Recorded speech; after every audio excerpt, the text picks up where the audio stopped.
considerarla, ¿no? También es importante tenerla presente, o al menos conocerla. Desde el punto de vista del laboratorio clínico, ¿no? Análisis clínico, que es lo que nos compete, estas enfermedades representan un desafío para el diagnóstico, ya que la identificación oportuna del agente causal permite establecer medidas terapéuticas principalmente, ¿no? De forma temprana para evitar las complicaciones y fortalecer la vigilancia epidemiológica. Realmente cuando se diagnostica un caso, bien sea de malaria, bien sea de dengue, bien sea de sarampión, se debe realizar un cerco epidemiológico en la comunidad donde se ha realizado el diagnóstico. El laboratorio también participa activamente en el diagnóstico, en la confirmación, monitoreo y el control de las enfermedades mediante pruebas hematológicas, no serológicas, inmunológicas o moleculares. Son el tipo de pruebas que mayormente vamos a estar realizando nosotros en estos pacientes. El laboratorio clínico también es esencial para diagnóstico temprano, al menos en el dengue, ¿no? En el dengue mediante la prueba NS1, que es en los primeros días, ya vamos a ir determinando, ¿no? También vamos a determinar los anticuerpos, la IgM, la IgG, bien sea cual sea el tiempo, ¿no? De enfermedad, depende de los días de enfermedad. También la confirmación por PCR, para determinar el serotipo del dengue en este caso, ¿no? Y seguimiento hematológico para las posibles visitopenias, ¿no? Sabemos que puede causar como una hemoconcentración, una leucopenia y una trombocitopenia. Son las principales complicaciones que pueden estar presentes en el dengue. ¿Ya? Entonces es importante menos conocer cómo se comporta este tipo de laboratorios, cómo se van a venir comportando para poder realizar y establecer el diagnóstico, el seguimiento y el pronóstico del paciente. Bien, entonces, a ver, voy aquí a apagar la cámara para poder ir a realizar el sorteo.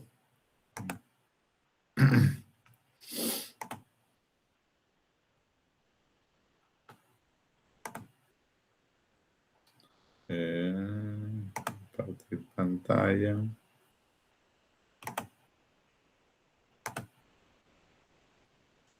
Ahí se observa, ¿no? La ruleta.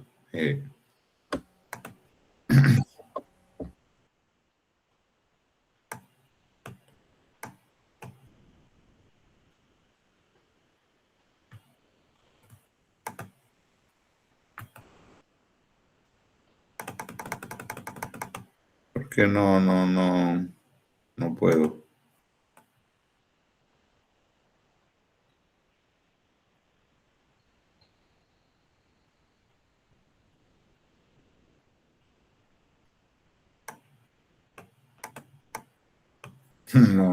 No sé cómo realizar, cómo compartir pantalla. A ver, ahí se observa. Sí, se observa. Sí, doctor. Tiene que ir a opciones, creo. Ya, a ver, ahí esperemos que se esté observando.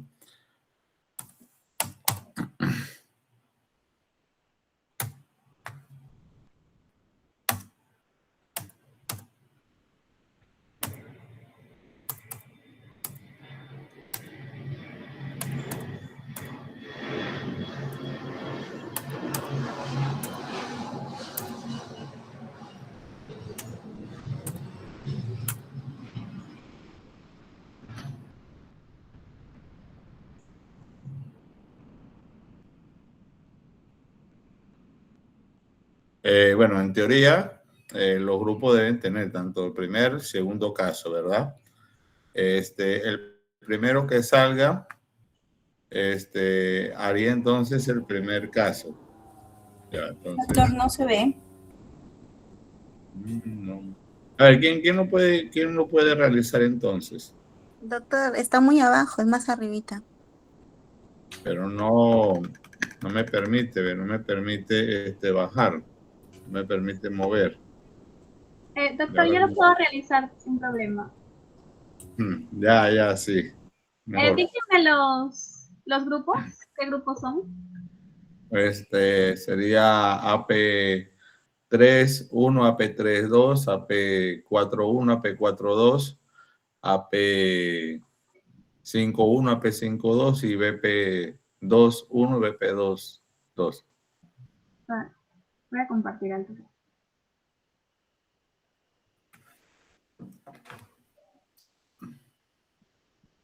AP1, AP2. Ajá. ¿Qué más? No, ya, AP3-1, AP3-2. Ajá, AP3, correcto. AP4-1, AP4-2. AP5-1, AP5-2, BP2-1, BP2-2. Los primeros de arriba los borra. El AP1 y el AP2 lo borra. ¿Ah? Ahí están, ¿no? Ahí están los grupos. Se supone que si sale, ponte el BP2-1, el grupo, el subgrupo ahí defendería el primer caso, ¿no? Y otro que salga. ¿Sí se entiende? Sí, doctor. Ya, perfecto. A ver, ahora sí.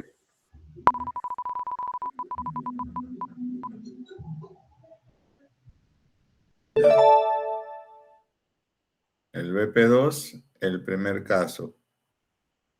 Ya, otra vez sorteé.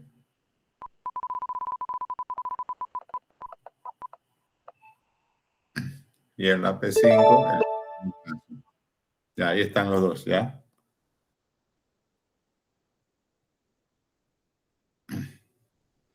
Listo. Ahora ya pueden comenzar.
Ya en lo que estén preparados, ya pueden comenzar.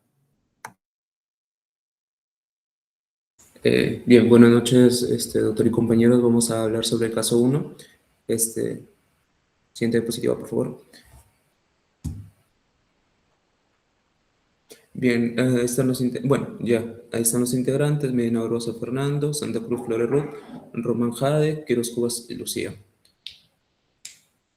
Bien, con respecto a lo que es en primer caso tenemos que una paciente mujer de 28 años, procedente de la zona urbana tropical endémica por dengue, ocupación, comerciante. El motivo de consulta fue fiebre alta, dolor abdominal intenso y sangrado gingival.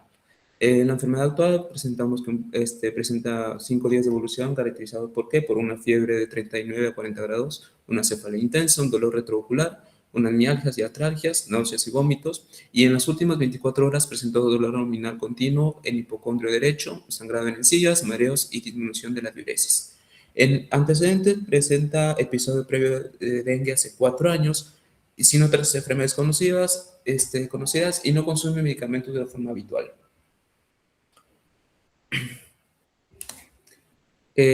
Con respecto al examen físico, presenta una temperatura de 37.8, una presión arterial de 90 sobre 60 miligramos de mercurio, frecuencia cardíaca 112, frecuencia respiratoria 24, una saturación de 96, extremidades frías, petequias en miembros inferiores, hepatomegalia leve y signo de torniquete positivo. En resultados del laboratorio tenemos una hemoglobina de 16.8, un hematocrito de 52%, leucocitos 2.800, plaquetas de 38.000, una TGO de 320, una TGP de 180, una albúmina de 2.8, una creatinina 1.4 miligramos por decilitro, el tiempo de una una TP, una NR, una TTPA alterados, un S1 positivo, una IgM para dengue positivo y un IgG para dengue también. Un lactato de 3,8 milimoles. Siguiente positivo. Con respecto a la pregunta 1 que menciona qué parámetros evidencia mejor la fuga plasmática, bueno, el parámetro que mejor evidencia lo que es la fuga plasmática en este caso es el hematocrito elevado, que se encuentra en un 52%, por encima del valor referencial indicado para el paciente que es de 36 a 46%. ¿Por qué este dato es fundamental? Porque el dengue grave, la alteración principal no solamente la disminución de lo que es la plaqueta, sino también el aumento de la permeabilidad capilar. ¿Esto qué significa? Que el plasma sale de espacio intravascular hacia el intersticio o cavidades corporales, mientras que los glóbulos rojos permanecen dentro del vaso sanguíneo. Como consecuencia, ¿qué pasa? La sangre se vuelve un poco más concentrada, lo que aumenta el porcentaje de eritrocitos dentro del volumen sanguíneo total, lo que se expresa como una hemoconcentración. Por eso es que un hematocrito alto en un paciente con dengue no debe interpretarse como buena cantidad de sangre, sino como un signo indirecto de lo que pasa, que hay una pérdida de plasma y un riesgo de lo que se choque. Además, además del hematocrito, otro dato que refuerza esto es que la paciente tiene una hemoglobina de 16.8, también elevada para una mujer adulta, lo que acompaña juntamente con la hemoconcentración que mencioné. Asimismo, presenta lo que es la albúmina de 2.8, que está disminuida. ¿Cómo se traduce eso? Como una pérdida de proteína plasmática. Ahora, ¿qué pasa? La albúmina baja, en este contexto, no se explica por desnutrición o enfermedad hepática, sino por un fenómeno de lo que es la extravasación, que es característico del dengue grave. Siguiente positivo.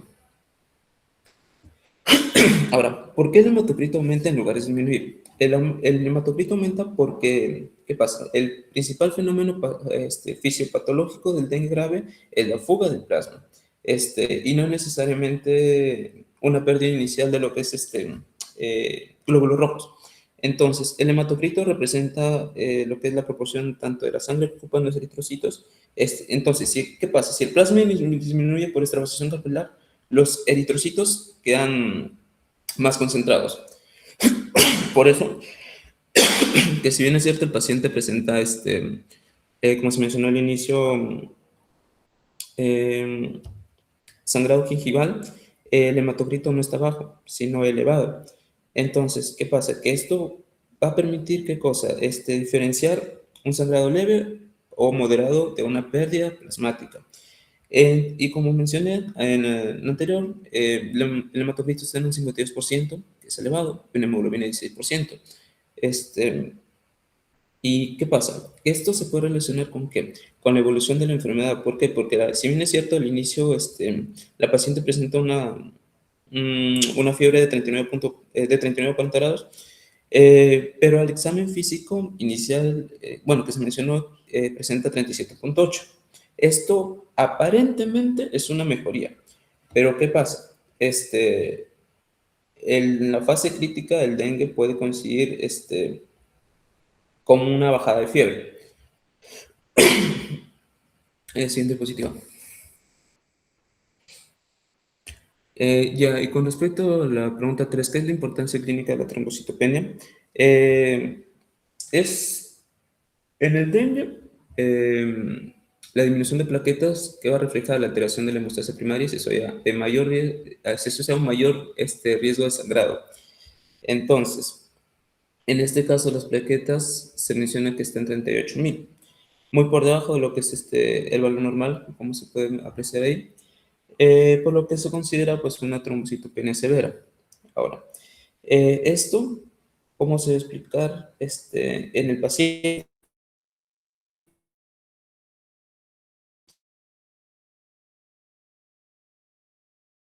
Explicar con la petequia gingival. Y eso sería todo. Siguiente diapositiva. Ya, ahora respondiendo a la pregunta 4, en la cual nos dice qué significa que hay una positividad simultánea de hemoglobina M y hemoglobina G.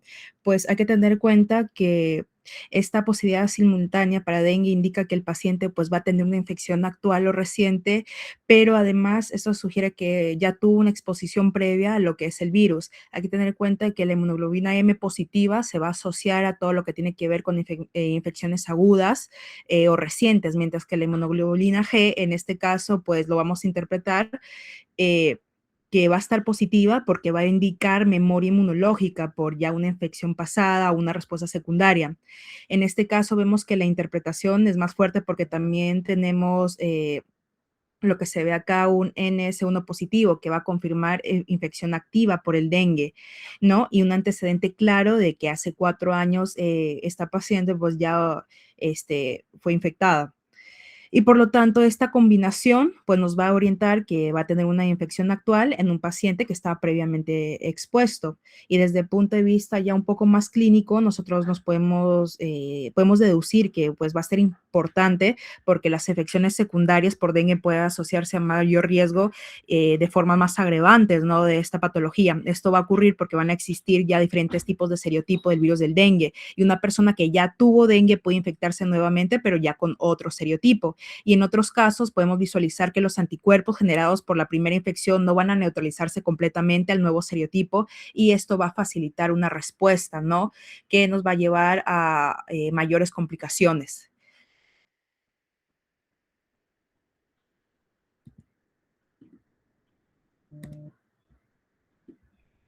La 5 nos dice qué datos sugieren una infección secundaria por dengue. Pues los datos que nos van a sugerir una infección secundaria por dengue van a ser principalmente los antecedentes. Uno de ellos, que ya tuvo dengue hace 4 años, la inmunoglobina G positiva junto con la inmunoglobina M positiva y la evolución clínica que nosotros vamos a ver que en esta paciente va a ser de una forma agravante. Y el antecedente más importante es que va a demostrar que la paciente pues ya estuvo expuesta a un virus, ¿no? En una primoinfección, como nosotros lo conocemos, lo que se espera es que la inmunoglobina M sea el marcador ya más prominente de toda la fase aguda y que la inmunoglobina G pues aparezca posteriormente a esto. En cambio, cuando ya va a haber una infección secundaria, como lo había mencionado, la inmunoglobina G pues se eleva de la forma más temprana debido a que ya hay memoria inmunológica.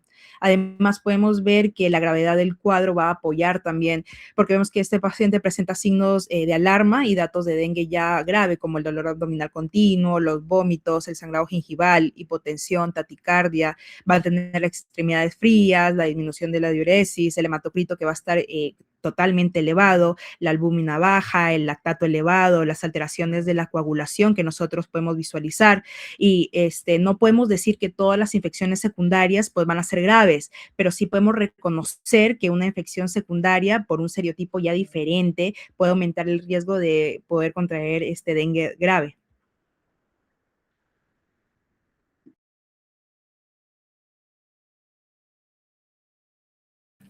Ya, continuando con la sexta pregunta, ¿por qué el ACT suele elevarse más que la LT en dengue? Bueno, esto ocurre porque el ACT se encuentra en hígado, músculo esquelético, corazón, eritrocitos y pues otros tejidos. En cambio, el LT predomina en hígado y es más específico de lesión hepatocelular. En dengue existe un compromiso sistémico, ya que hay una inflamación generalizada, mialgias intensas, posible lesión muscular, afectación hepática, y por ello la ACT aumenta tanto por daño hepático como muscular, mientras que la LT refleja principalmente lesión hepática. De acuerdo con la evidencia clínica del caso, la paciente presenta dolor abdominal en hipocondrio derecho, hepatomegalia leve, elevación de transaminasas y pues va a sugerir un compromiso hepático asociado pues al dengue. ¿Es dengue grave por daño hepático? En este caso es no, porque debe cumplir un criterio de compromiso hepático severo, ya que la ST o LT deben estar por encima de los 1000 unidades litro.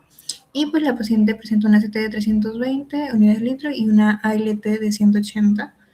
Y pues no cumple criterios de daño hepático severo. En conclusión, pues la CT suele elevarse más, más que la LT en dengue porque la CT proviene de tanto del hígado como del músculo lesionado durante la infección. Y en este caso, las transaminasas indican afectación hepática sistémica moderada, mientras que el principal criterio de gravedad sigue siendo la fuga plasmática con hipoperfusión.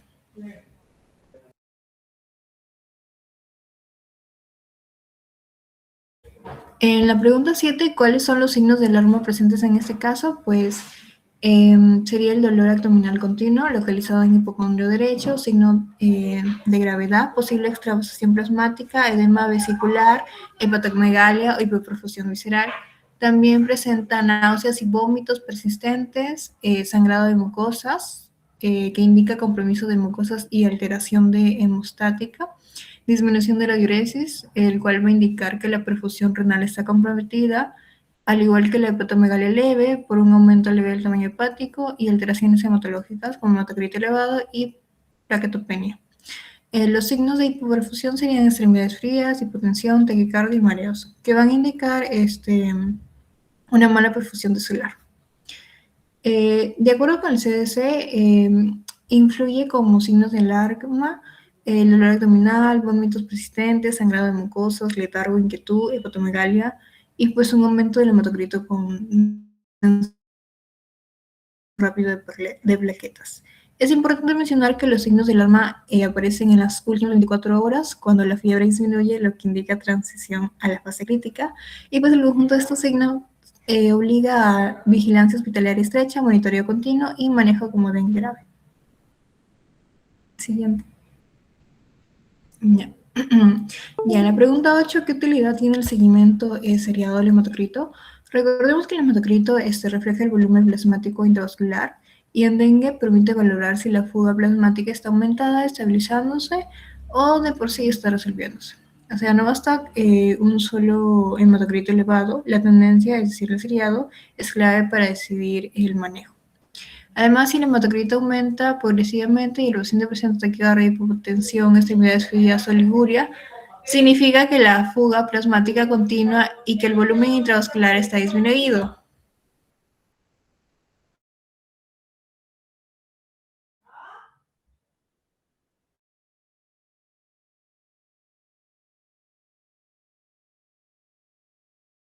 Como con que este caso se clasifica. Este caso se va a clasificar como dengue grave porque cumple el criterio de la OMS de fuga plasmática severa con choque compensado. Lo vamos a ver reflejado en el hematocrito, que se encuentra elevado al 52%, también la hemoglobina en 16,8 y la albúmina baja en 2,8. Esto nos va a indicar hemoconcentración con fuga capilar. Además, presenta manifestaciones hemorrágicas como sangrado gingival, petequias y torniquete positivo. Y también la alteración de la coagulación con el TP, el INR y el TTPA elevados. Todo esto junto a los signos de choque compensado, que es la presión de 90/60, la frecuencia cardíaca de 112, las extremidades frías, la oliguria y el lactato elevado, nos va a confirmar una hipoperfusión tisular. Con estos criterios es suficiente y se cumplen para clasificarlo como dengue grave. Siguiente. En cuanto a la pregunta 10, nos menciona cuáles son los marcadores de laboratorio asociados a peor pronóstico en dengue grave. Los marcadores asociados a peor pronóstico en este caso son varios. Tenemos primero el hematocrito, que nos va a indicar la fuga plasmática severa, las plaquetas, que reflejan el alto riesgo hemorrágico, y la albúmina baja, que nos indica pérdida de proteínas por fuga capilar. A eso se va a sumar el AST y el ALT por compromiso hepático y el TP, el INR y el TPA elevados por alteración de la coagulación. Y finalmente tenemos a la creatinina en 1.4 que nos sugiere hipoperfusión o lesión renal y el lactato en 3.5 que nos va a confirmar la hipoperfusión tisular con mayor riesgo de mortalidad. La combinación de todos estos marcadores se va a asociar a choque, falla orgánica y finalmente la muerte. Siguiente. Gracias. Bien, gracias. Sabemos que, bueno, primero algo, vamos a conversar algo del dengue. El dengue como tal, ¿no? Es una enfermedad taxénica que se relaciona principalmente a estado de ambiente, estado socioeconómico, ¿no? Las lluvias, mayormente relacionado con el aumento de las lluvias. Acá en Lambayeque como tal, ¿no? Han habido unos años donde ha habido un incremento bastante importante de casos. Entonces, es importante al menos conocer.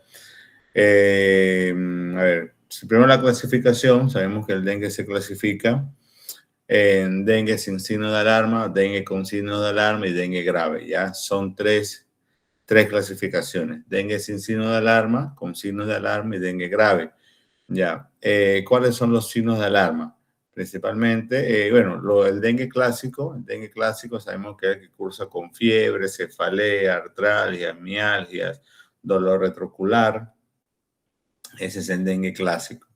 Un leve dolor abdominal de repente, náuseas o vómitos de forma aislada, ¿no? Esos son un dengue clásico. Dengue sin signos de alarma. Luego tenemos el dengue con signos de alarma, que son los síntomas ya mencionados, y sumarían, que suma principalmente el sangrado, hemorragia por cualquier orificio, dolor abdominal intenso, con la palabra, dolor abdominal intenso, vómitos, serían 3 vómitos en 3 horas o 6 vómitos en 6 horas, ¿no? Para considerar signo de alarma.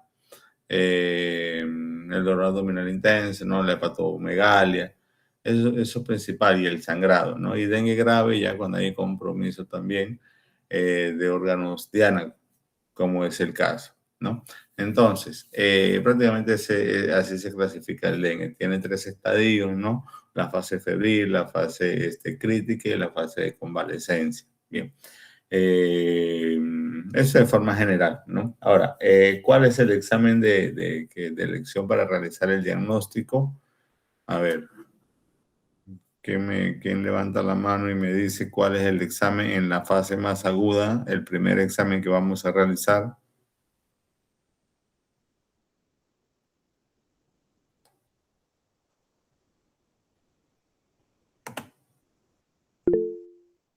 A ver, Zuli. La elección de antígenos NS1. Bien, ¿no? La NS1. Muy bien, Zuli. La NS1 es el examen, ¿no? que contamos en primer nivel, y el examen de elección en que vamos a realizar, ¿no? Mayormente es el primero que se solicita. Bien, ese examen se debe realizar antes del 5.º día. Se dice que a partir de las 24 horas hasta los 5 días podríamos realizar, pero lo digo no porque, bueno, yo he trabajado en casos también de dengue, y aunque la literatura dice que el primer día y segundo día es donde va a haber mayor aumento de probabilidad de que salga real, ¿no? En la práctica se logra ver que el primer día puede dar falsos negativos, ¿no? Se concentra el segundo y el tercer día es donde va a ser mucho más exacto el resultado, ¿no? Pero la NS1 es el examen de elección que vamos nosotros a solicitar, al menos al principio de los síntomas, ¿no? Cuando están comenzando los síntomas. Bien, es ese, ¿no? La positividad de la NS1 confirma la infección aguda por dengue en fases tempranas, mayormente antes que aparezcan los anticuerpos. Bien, ¿qué anticuerpo aparece primero en la infección por dengue? ¿IgM o IgG? IgM. IgM, ¿cierto? Aparece a partir del quinto día. Entre el quinto y el séptimo día se debería estar realizando la prueba para determinar anticuerpo IgM, ¿no? Mayormente se solicita el sexto día, que es el examen de elección. Y como se explicó en el caso, ¿no? Que indica la presencia del anticuerpo IgG con títulos elevados en fases tempranas de una enfermedad. ¿Qué creen ustedes que representa? Que ya hubo una infección. Bien, ¿no? Claro. Principalmente, ¿no? Existe, claro, ¿no? De que haya una infección previa, ¿no? Y al haber una infección previa, existe un mayor riesgo de que el paciente desarrolle dengue grave, ¿verdad? Por el fenómeno de lo que se conoce como amplificación, este, amplificación de los síntomas, ¿no? Ya que el paciente ha estado expuesto al virus y una segunda infección mayormente puede llevar un dengue más grave. ¿Sí? ¿Se entiende esa parte? Sí, doctor. Bien. Entonces, ese sería el diagnóstico, ¿no? IgNS1, los primeros 2-3 días, antes del quinto día. IgM, al quinto sexto día, antes del séptimo día, y luego la IgG, que determina un anticuerpo de memoria, ¿no? Que el paciente ha estado expuesto, ¿no? Bien, ese prácticamente para lo que es el diagnóstico. Luego, si existiese alguna duda para el diagnóstico, existe uno más exacto, ¿no? Que es el de PCR. Este de PCR o permite detectar el ARN viral, ¿ya? Y aparte de determinar el ARN, este es la prueba que va a determinar el serotipo circulante, ¿no? La PCR, para la PCR viral, que determina el ARN viral, ¿ya? Este examen igual, ¿no? Es un poco más difícil de realizar, no es tan accesible como de repente como la NS1, que es la más accesible, pero esta sí determina el serotipo circulante y determina también el ARN del virus, ¿bien? Entonces, un paciente que nosotros tenemos ya diagnosticado con dengue, ya hemos realizado el diagnóstico, sabemos que el tratamiento es sintomático, ¿no? El tratamiento es paracetamol para aliviar la fiebre, para aliviar los síntomas, ¿no? El malestar, sale de rehidratación, el paciente tiene que mantenerse hidratado, tiene que estar en reposo. Prácticamente ese es el tratamiento que va a llevar el paciente, ¿no? Ahora, y vigilar, ¿no? Tenemos que realizar una vigilancia a este paciente, a ver cómo se va a ir comportando. La fase más crítica de un paciente es el primer día afebril, ¿no? 3-4 días con fiebre, ya el día que está afebril, ya es el día más crítico del paciente, es el día que hay que vigilar. Bien, igual los exámenes que vamos a requerir nosotros para hacer vigilancia al paciente, el hemograma completo, ¿no? Las plaquetas son importantes y, bueno, mayormente el hemograma y las plaquetas es para comenzar un seguimiento al paciente en una fase, en un dengue sin signos de alarma, ¿no? Se estima que casi todos los pacientes van a cursar con una trombocitopenia leve. Sí he visto a la mayoría de los pacientes con plaquetas de 340, 120, ¿no? Muchos pueden llegar hasta 110, 100. Pero ya cuando disminuye de 100, ya estamos hablando de una trombocitopenia moderada. De por debajo de 50 ya es una trombocitopenia severa, ¿no? A menor valor de plaqueta, mayor el riesgo de hemorragia o de sangrado. Vigilamos las plaquetas, ¿no? Algo importante que hay que vigilar en estos pacientes es la hemoconcentración, ¿no? ¿Cómo determinamos la hemoconcentración en un paciente con dengue?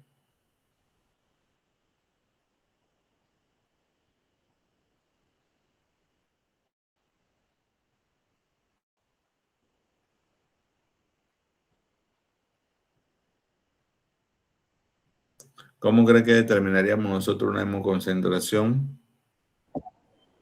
Pero doctor, ¿se refiere a la prueba?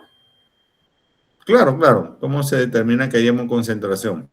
En laboratorio, claro, en laboratorio. Por el hematocrito. Ya, ¿cómo debería estar? La sangre es más espesa. Hematocrito elevado. Claro, ¿no? El hematocrito elevado que no relaciona con la hemoglobina, ¿no?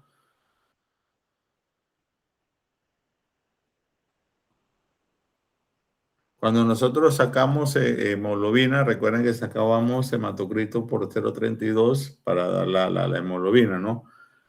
Eso es la relación que debería de existir hemoglobina-hematocrito. Hay un aumento del hematocrito bastante importante que no se relaciona con la hemoglobina del paciente. O sea, ahí determinamos que hay una hemoconcentración.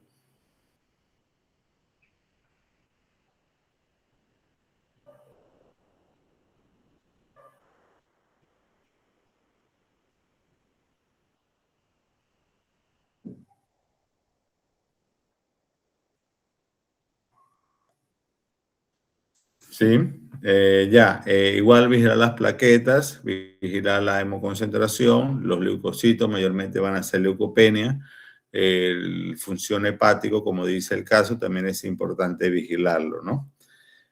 Bien, quiero enfocarme más que todo en la parte del laboratorio, por eso no quiero consultar de laboratorio, no quiero consultar de tratamiento, ¿no? De los planes. Bien. Entonces, ¿no? Un incremento del hematocrito mayor o igual al 20%, mayor o igual al 20% de su valor basal, ¿no? Esto indica una hemoconcentración. Quiere decir que si nosotros a la hora de iniciar el diagnóstico de dengue, ¿no? Por eso se debe solicitar a todo paciente que se diagnostique dengue, así sea los primeros 24 o 48 horas, solicitarle hemograma, plaquetas. Bueno, ahí vamos a ver las células sanguíneas, los leucocitos, los eritrocitos y las plaquetas. Bien, si tenemos un valor inicial de un paciente a la hora de iniciar el diagnóstico, le hacemos el hematocrito y está en 40, ¿no? En 40. Luego le hacemos un hematocrito a los 3-4 días y está en 48. Hay un aumento del 20% en este paciente. Eso va a determinar hemoconcentración, un aumento del 20% del hematocrito en relación al valor de inicio o el valor basal, ¿ya? Ahí vamos a nosotros a determinar hemoconcentración. Bien, o lo que se conoce como fuga plasmática. Bien. Sí, doctor. Recuerden, ¿no? Bien. La alteración hematológica más característica del dengue es la trombocitopenia, como les había dicho, ¿no? También los leucocitos pueden cursar con leucopenia, leucocitos disminuidos, ¿no? Y pueden cursar con estos tres alteraciones: hemoconcentración, leucopenia y trombocitopenia. Este tipo de pacientes pues ya son de mayor cuidado, pues son los exámenes de elección los primeros o lo de que vamos a ver mayor frecuencia alteraciones en laboratorio. Claro, puede haber también compromiso del perfil hepático, insuficiencia renal, ¿no? Con elevación de la creatinina sérica, pero mayormente estos valores son los que más se van a alterar, ¿no? Entonces, el primer examen de laboratorio que vamos a solicitar es el hemograma completo, hemograma seriado, hemograma completo, y luego vamos a solicitar los controles cada 24 o 48 horas en dependencia de las alteraciones. Si el paciente está en una trombocitopenia moderada severa con 60 de plaquetas, yo le solicitaría las plaquetas diariamente, ¿no? Para irlo vigilando al día. Si tiene por encima de 140, 200, ya le solicitaría cada 48 horas, ¿no? No pedirlos tan seguidos. Bien. Entonces, eso. A ver, ¿qué más? ¿Alguna otra pregunta, consulta?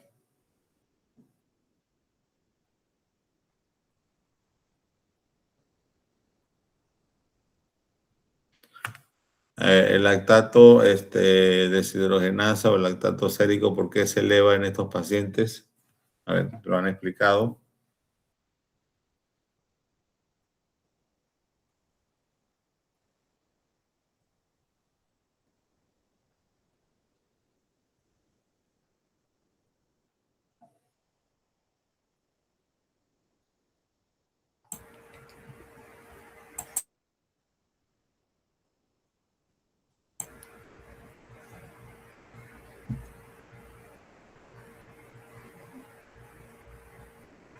Por el daño tisular.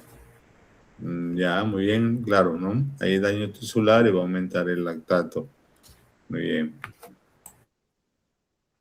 Entonces, son exámenes también a tener en cuenta. Igual, el perfil de coagulación también va en dengue grave. Dengue grave también se va a observar lo que es una prolongación tanto del TP como del TTPA. Y bueno, por supuesto, mayor riesgo a hemorragias. Bien, entonces, el resumen, ¿no? Primer examen, NS1, que determina infección aguda temprana. Luego la IgM, que es una infección reciente. La IgG, una infección secundaria. Puede cursar con leucopenia, se observa bastante frecuencia. Trombocitopenia, plaquetas de entre 100 a 150. Fuga plasmática o hemoconcentración, pueden tener alteraciones tanto de la ST como la LT, alteraciones también de la ATP, TTPA, alteraciones de coagulación. La creatinina sérica también puede verse elevado. Bien, y si tenemos un paciente que en seguimiento hay pero bueno, más que todo se va a relacionar a la clínica, ¿no? Si tenemos un paciente que está con hemoconcentración, aumento del hematocrito y de un momento a otro el paciente se empieza a complicar y hay un descenso brusco del hematocrito, hay que sospechar shock en el paciente, ¿no? Hay que descartar shock, ¿no? Bien. A ver, hay una consulta. A ver, chicos, ustedes.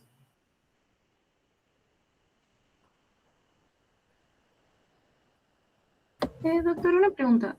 Con respecto al fenómeno de la amplificación dependiente de antígenos, solamente se da en infección secundaria, ¿verdad?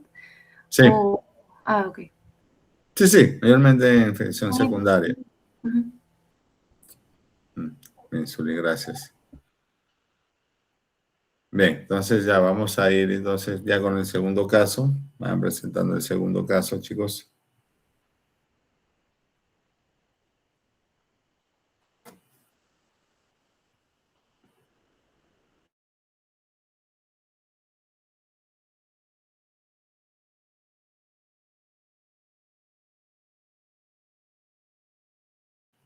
Sí, sí, se observa.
Bueno, respecto a la pregunta 3, nos dice qué parámetros indican hemólisis intravascular.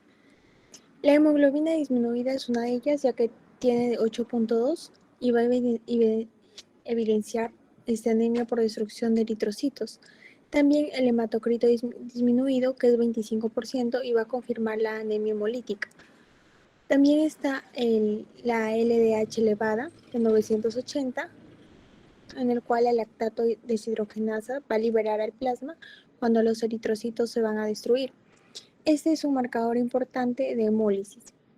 Además está la bilirrubina indirecta elevada de 4.2, que es el producto de la degradación del grupo hemo tras la destrucción eritrocitaria.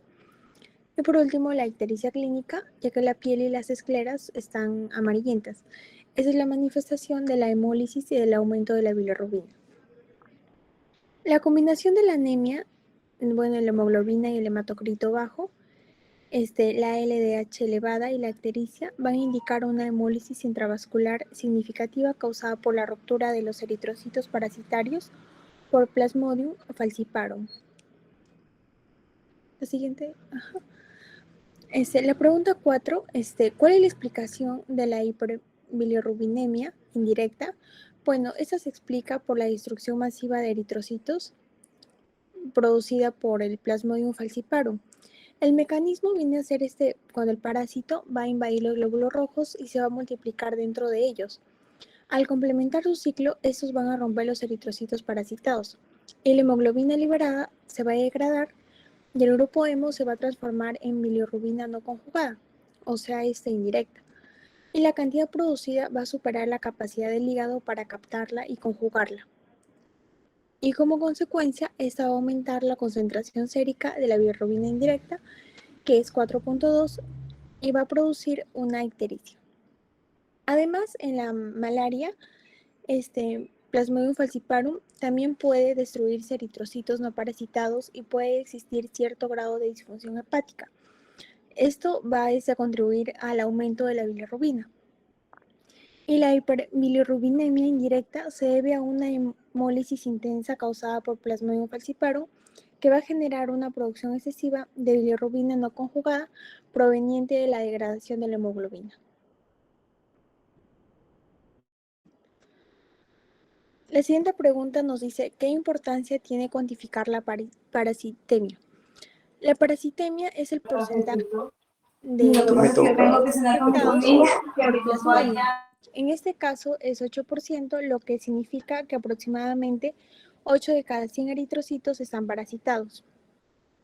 La parasitemia va a medir la carga parasitaria, lo cual indica el porcentaje de eritrocitos infectados por Plasmodium. También va a definir la severidad, va a orientar el tratamiento y va a permitir seguimiento. Bueno, una parasitemia elevada es peligrosa porque esa especie puede infectar una gran cantidad de eritrocitos y va a producir obstrucción de microcirculación por secuestro de glóbulos rojos parasitados y va a disminuir la oxigenación de los tejidos. En ese paciente, el 8% significa alta carga parasitaria, mayor destrucción aerocitaria, hipoxia tisular y riesgo de falla multiorgánica. También acidosis láctica, insuficiencia renal, alteración neurológica y anemia hemolítica y shock.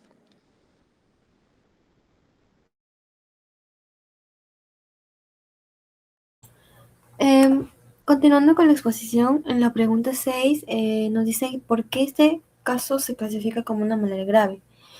Bueno, en este caso la malaria grave se va a presentar con cualquiera de los siguientes criterios, que sería la alteración de conciencia, anemia severa, lesión renal aguda, dificultad respiratoria, shock, acidosis, ictericia asociada a otros signos de gravedad, coagulación intravascular diseminada o parasitemia mayor al 5%. Y en este caso, pues el paciente sí presenta signos de gravedad. En lo que es el parasitemia elevada presenta el 8%, lo cual supera el límite de mayor o igual a 5. En anemia, presenta 8,2 gramos por decilitro de hemoglobina, entonces sí tiene pues anemia. Ictericia, la trombocitopenia también, Insuficiencia renal aguda, sobre todo que lo vamos a ver reflejado en la prueba de creatinina, que es de 2,1, que el valor normal es hasta un límite de 1,3. Hipoglucemia, que pues está en 58, la acidosis láctica, eh, el compromiso neurológico como la somnolencia y confusión leve, y sobre todo pues la afectación hacia lo que es el sistema hemodinámico, con lo que sería una hipotensión, ligera hipotensión, y taquicardia y taquipnea. Continúa, por favor. Ahora en la pregunta 7 nos dice qué complicaciones sugieren la creatinina y el lactato elevados. Bueno, la creatinina más que todo va a reflejar lo que es la lesión renal aguda, ¿no? En este caso, pues debido a que los eritrocitos infectados se van a adherir a capilares, van a formar van a hacer que el flujo hacia los riñones disminuya. La fiebre y la hipotensión también va a favorecer a lo que es la deshidratación, y por lo tanto se va a reducir la perfusión renal, y todo esto pues nos va a llevar a una insuficiencia renal aguda, que también puede progresar a una anuria o incluso puede requerir diálisis. El lactato elevado representa pues la acidosis láctica, que aumenta normalmente debido a que los tejidos van a recibir menos oxígeno, hay hipoperfusión, las células van a dejar de usar el metabolismo aeróbico para usar un metabolismo anaeróbico, y en el metabolismo anaeróbico pues se produce el lactato. Y también el compromiso hepático, que reduce la eliminación del lactato, y pues todo esto nos lleva a la acidosis láctica, que refleja también la hipoperfusión tisular. Y la pregunta 8, ¿cuál es el significado clínico de la hipoglucemia? Bueno, la hipoglucemia se va a dar debido a que, pues, en este caso, se va a consumir mayor glucosa para que se lleve a cabo su multiplicación dentro de los eritrocitos. También se va a aumentar el gasto metabólico, y va a haber disminución de la producción hepática. Se disminuye la producción de glucosa en hígado, y que en el hígado que probablemente esté comprometido. El significado clínico de esto, bueno, la hipoglucemia es un signo de malaria grave, y que también nos puede llevar a un mayor riesgo de daño cerebral. ¿Por qué? Porque como sabemos el cerebro es el que más glucosa consume, entonces al haber hipoglucemia puede llevar a daño cerebral, y en este caso esa hipoglucemia también se podría estar viendo reflejada en los síntomas neurológicos. También cabe resaltar que en algunos pacientes tratados con quinina o quinidina puede haber hipotensión debido a estos medicamentos, hipoglicemia debido a estos medicamentos.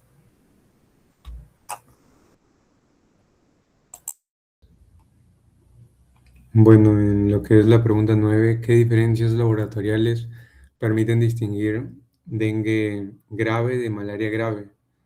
Lo que es en el diagnóstico diferencial entre estas dos enfermedades es que, bueno, ambas van a producir fiebre, trombocitopenia y un compromiso multiorgánico, pero en lo que vamos a ver en la parte de dengue grave va a haber un hallazgo característico, que es lo que el doctor ya había hablado, la hemoconcentración. Va a haber un aumento de lo que es el hematocrito secundario a la fuga plasmática. También es frecuente encontrar leucopenia, una trombocitopenia severa y acompañada de hipoalbuminemia y elevación de lo que es la transaminasa, pero va a haber aquí un predominio de la AST sobre la ALT. Las pruebas específicas que son para dengue, como lo que es el antígeno NS1, los anticuerpos como la inmunoglobulina M, la inmunoglobulina G, suelen ser positivas. Y en lo que es en malaria grave, básicamente se va a caracterizar por la que es la presencia de la anemia hemolítica. Y bueno, va también a causar una disminución de lo que es el hematocrito y de la hemoglobina. También vamos a encontrar lo que es hiperbilirrubinemia, elevación también marcada de la LDH y también vamos a ver hipoglucemia. También se puede encontrar una identificación del parásito mediante un frotis sanguíneo se puede evidenciar lo que es la parasitemia. En la otra pregunta, la pregunta 10, en la pregunta 10, ¿qué exámenes deben monitorizarse diariamente durante lo que es la hospitalización? Bueno, los pacientes hospitalizados con lo que es dengue grave, la monitorización es continua porque se va a detectar precozmente las complicaciones, valorar la respuesta a lo que es el tratamiento y disminuir el riesgo de la mortalidad. Los exámenes más importantes van a ser el hemograma completo, que se debe realizar cada 12-24 horas. Va a permitir, evaluar lo que es el hematocrito, la hemoglobina, los leucocitos y las plaquetas. El incremento también progresivo del hematocrito va a indicar, como ya le dije, una fuga plasmática, mientras que el descenso brusco puede sugerir un sangrado oculto.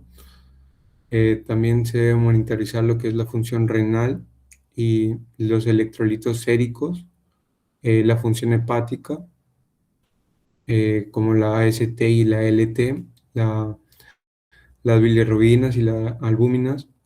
También identificar lo que es una hepatitis, está asociada al dengue, y valorar la severidad de las extravasaciones plasmáticas. Otro estudio también va a ser lo que es el perfil de coagulación, que va a comprender el tiempo de protrombina, como el INR y también la TTP. También permite detectar lo que es coagulopatías y evaluar lo que es el riesgo hemorrágico. En pacientes con lo que es choque o el compromiso hemodinámico se va a recomendar lo que es la monitorización gasométrica y el lactato sérico, ya que esto va a permitir evaluar lo que es la perfusión tisular y la respuesta a la terapia para la reanimación. Y bueno, también es importante lo que es la vigilancia estricta del balance hídrico y la diuresis, ¿no? Teniendo en cuenta que la diuresis tiene que ser mayor a lo que es 0,5 milímetros por kilo hora en lo que es adultos, que constituye o es uno de los parámetros más importantes para el seguimiento del dengue grave. Bueno, eso sería todo. Gracias.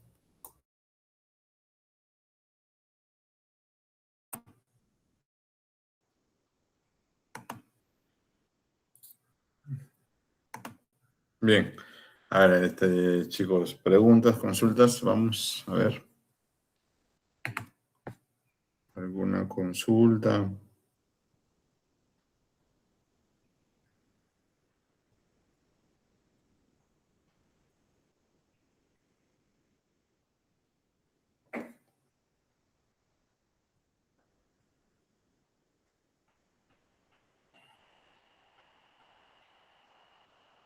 Bien, ¿cuál es el método, el método de referencia para diagnosticar la malaria?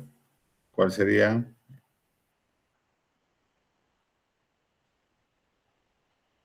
La gota gruesa, el examen. Bien, ¿no? La gota gruesa y el frotis sanguíneo, ¿no? Estos exámenes nos van a permitir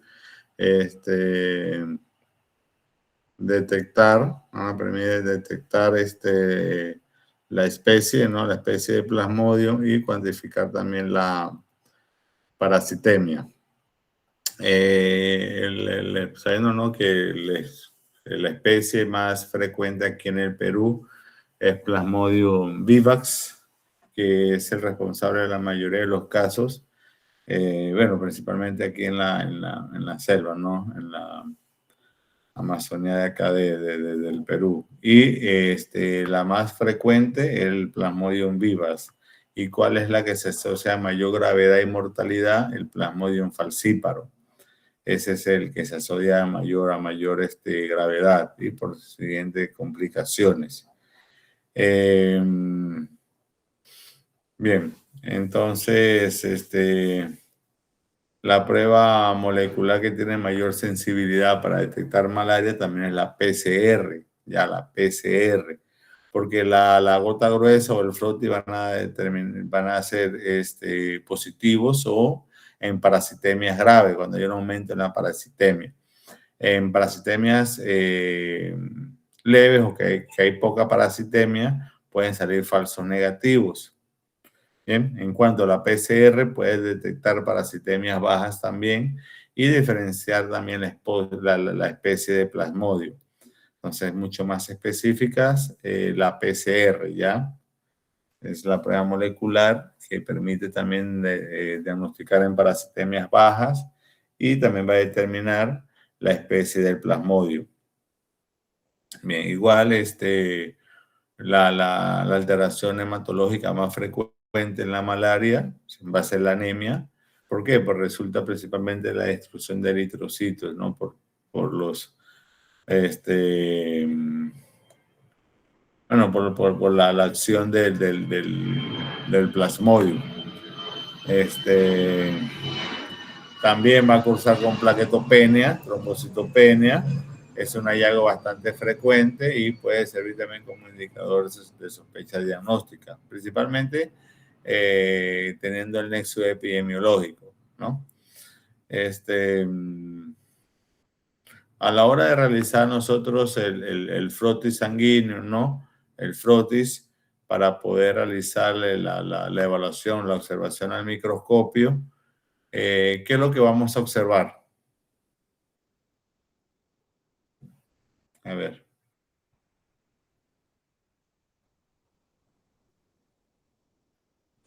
¿Cómo dijo, doctor? Disculpe. Ya, a la hora de observar al microscopio, luego de realizar el frotis, ¿o qué hallazgo se observa en el examen microscópico de la gota gruesa? Hacemos el frotis, hacemos la preparación. A la hora de realizar la observación al microscopio, ¿qué vamos a observar? ¿Cómo se van a observar? Vamos a encontrar los parásitos. Ya. Dentro de los eritrocitos. Bien. ¿Trofosfodito en anillo? ¿Cómo? ¿Trofosfodito en anillo? Bien, ¿no? Vamos a observar también los trofosoditos. Observamos también los esquizontes mayormente, ¿no? Del plasmodio. Entonces, la presencia de cualquiera de estas dos formas va a confirmar la infección, ¿no?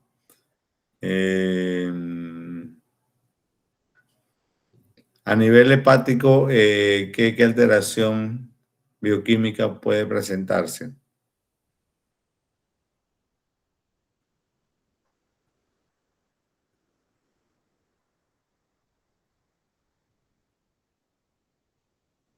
Que aumenten los niveles de bilirrubina indirecta. Muy bien, ¿no? ¿Y por qué le varían? Por la destrucción de los eritrocitos. A nivel de los... O sea, por el esvaso, ¿no? Claro. Muy bien, ¿no? Está bien. También, bueno, es también bastante, bueno, es frecuente que puedan también elevarse las transaminasas, la ST y la LT, ¿no? Esto principalmente va a indicar compromiso hepático, que está asociado a la infección. Y como vieron ahí en el caso, ¿no? Un hallazgo también característico de una malaria grave es la hipoglucemia, ¿ok? Es una complicación. Mayormente está relacionado a niños o a gestantes, ¿bien? Bien, chicos, a ver, algo más, no sé, algo más.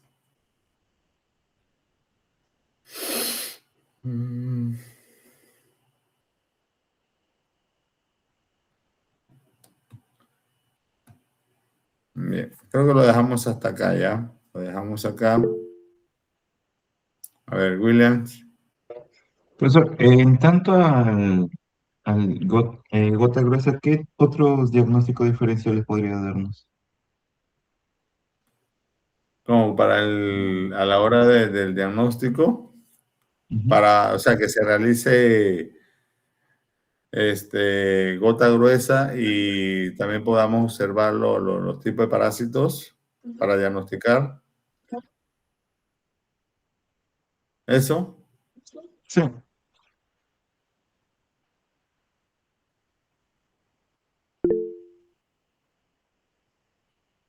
¿Escucha?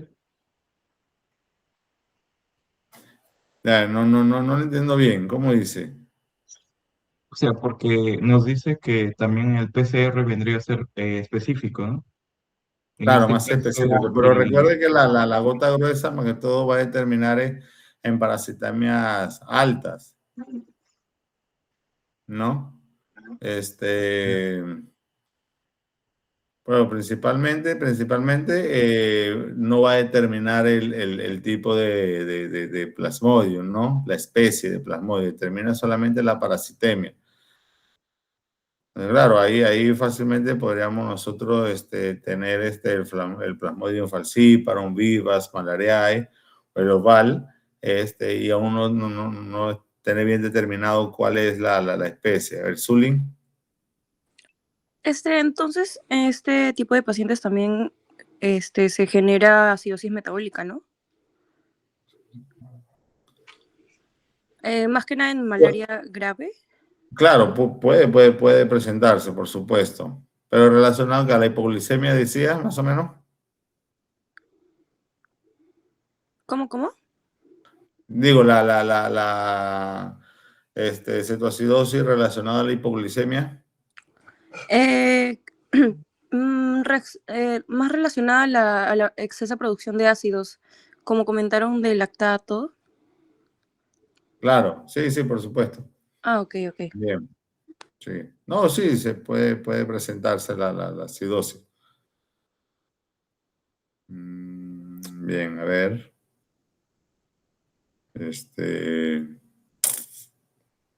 ¿Algo más?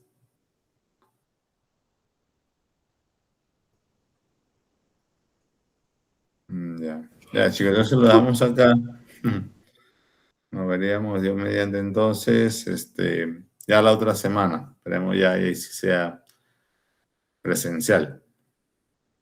¿Ya? Nos vemos. Está bien, Cuídense. doctor, una pregunta. A ver. ¿La otra semana es feriado? Ay, sí. Los Sí, es lunes feriado. El otro lunes es feriado, sí, pues. Ya hay que ver cómo lo hacemos entonces. Para no, de repente lo hacemos Virtual. Claro, ese mismo día de repente se complica un poco. Algunos viajarán, otros tendrán otros compromisos. Ahí vemos qué día lo hacemos. ¿Ya? Ahí nos ponemos de acuerdo. Ya, doctor, está bien. Listo, chicos. Cuídense, bendiciones.